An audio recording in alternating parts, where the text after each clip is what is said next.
A Tucalhada fez a Convenção Nacional dos Tucanos, onde o tucalhão José Serra defendeu uma reprogramação na política. Em seu discurso ele veio com essa: o Brasil vive uma situação de crise, vamos ter isso claro. A economia está parada, o desemprego não para de aumentar e a desesperança começa a tomar a população brasileira. Segundo ele, o partido precisa mudar o Brasil para melhor, como já fizemos no passado. Ele defendeu a reprogramação da política brasileira.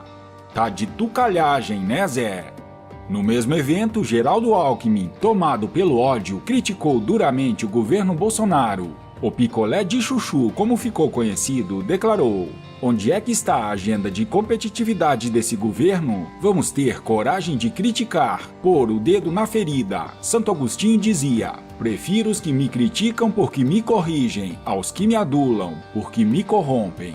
Falando em adular, o chuchucano afagou Rodrigo Maia, que estava presente na convenção. Ambos fazem parte do Centrão.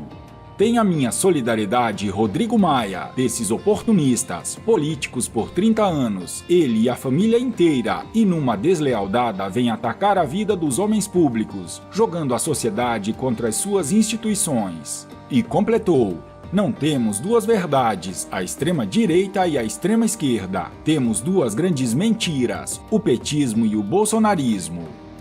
Já FHC, no mais alto grau de tucalice, disparou: precisamos cada vez mais reafirmar nossa crença democrática e combate permanente contra injustiças e desigualdades. O PSDB pode mudar de nome, fazer coligações, mas o propósito não pode mudar. Partido tem que ser democrático e ter lado do povo brasileiro.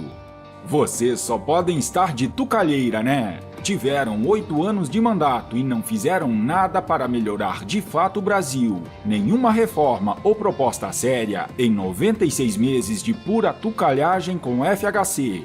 Depois que acertaram a entrega da faixa para o PT, permaneceram quietos, aliados, coniventes por mais de uma década com todas as falcatruas da era petista. Estão atolados em processos e investigações da Lava Jato. Paulo Preto, com sua delação explosiva, pode meter a maior parte da cúpula tucana na cadeia.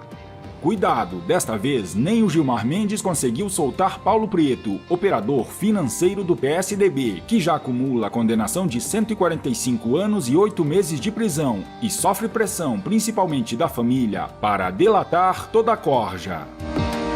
A pífia votação que o picolé de chuchu obteve nas eleições presidenciais demonstra o quanto a população abomina esse bando de calhordas. Paulo Guedes desmascarou com perfeição a farsa que é essa suposta oposição entre as siglas PSDB, PT, MDB e puxadinhos. É um princípio de biologia evolucionária, que é o princípio de Gauss, que é a guerra de extermínio entre espécies semelhantes por um mesmo nicho ecológico. Então todos são de esquerda, mas fica uma disputa de PT com PSDB, PT com PSDB, de vez em quando apoiado pelo PMDB ou pelo PFL, mas é PT com PSDB. Nós ficamos assistindo a uma farsa, aparentemente é uma disputa política. Não é uma disputa política, são animais semelhantes, estão fazendo as mesmas práticas políticas. O PT fez em doses maiores o que já era praticado. E é um absurdo isso, que é o uso da máquina pública para propósitos que não são os propósitos republicanos. O Estado existe por outras razões, não é para automanutenção.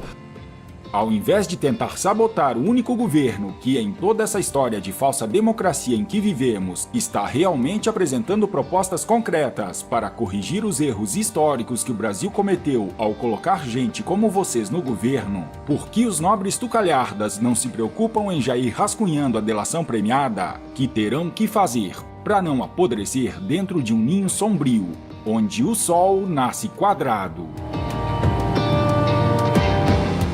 O presidente Jair Messias Bolsonaro só está vivo por um verdadeiro milagre, após ter sido covardemente esfaqueado a mando sabe-se lá de quem.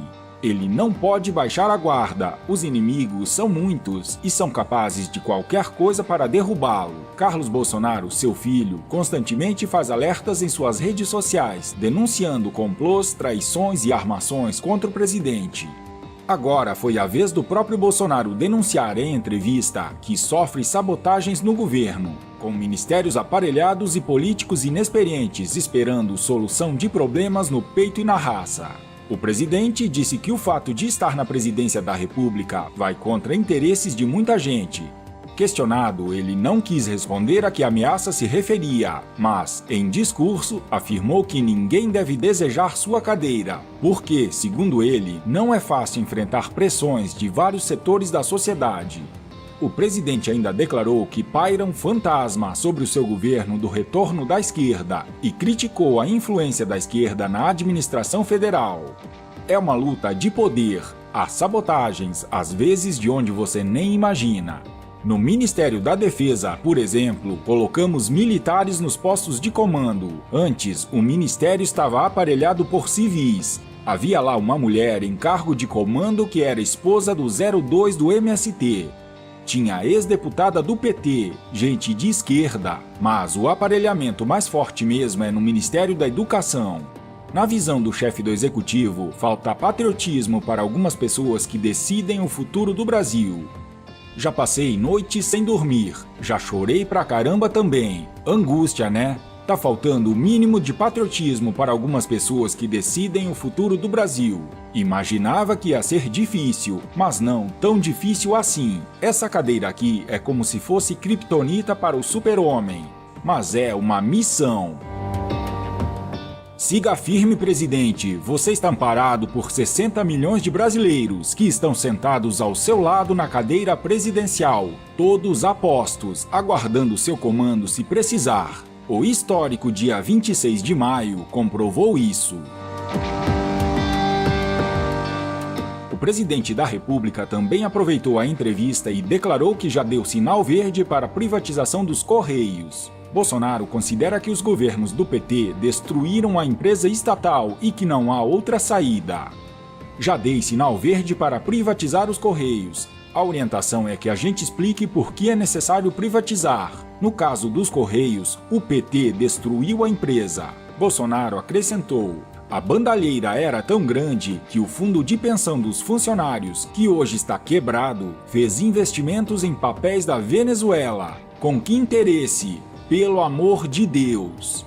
E, garantindo que outras estatais serão privatizadas, completou: então, temos de mostrar à opinião pública que não tem outro caminho a não ser privatizar os Correios. Será assim com outras estatais. Há muitos cabides de emprego dentro do governo. Resumindo, é a desratização do Estado a todo vapor.